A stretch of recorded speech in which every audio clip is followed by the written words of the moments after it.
Hey, what's up, my friends? There are two things that I think you need to know about this oil sprayer before you buy it. I'm going to talk about those two things in just a second.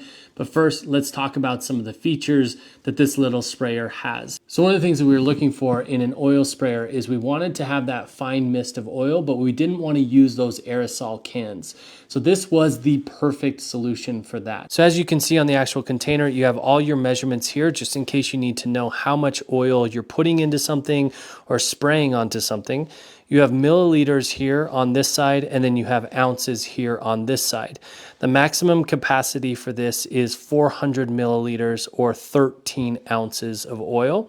You have a nice solid handle right here. This is so important. So when you're cooking and you've got messy hands, something that you can actually grip onto is really important. I've seen other ones that are like this kind of spray or like this kind of spray, and I didn't like those as much because it's harder to grip something larger and put your thumb on something or grip around, especially if you've got oily, greasy hands. So this little handle right here that's solid feels really great. You dispense the oil by pushing this little button. And I'm going to show you in just a second how both fine the mist can be, or you can also opt for a steady stream of oil and not a mist.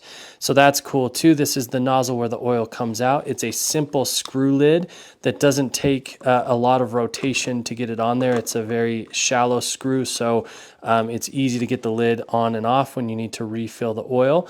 This is a glass canister, and this is a plastic top right here.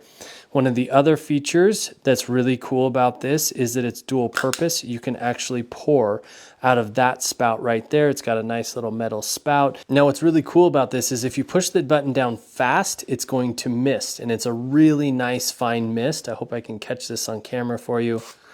I don't know if you can see that or not, but it's a nice, really fine spray mist, just like if you were using an aerosol bottle or something like that. But if you push the button slow, it's an actual stream of oil. So you can direct the oil where you want, but it's a bit thicker in a concentrated place. So if we look at this towel right here is where we did a slow spray, and then you can see the mist that's all around the paper towel. That's when we do a fast spray. So it's very versatile, lots of options. You have the fine mist option, you have the stream spray option, but then you also have the pour option. And it's built really well. We've used this thing over and over and over again. It has never gummed up or not sprayed. We've absolutely loved having this in the kitchen. So I hope this video has been helpful in determining if this is the right oil spray for you. Happy cooking. Thanks so much for watching. Peace.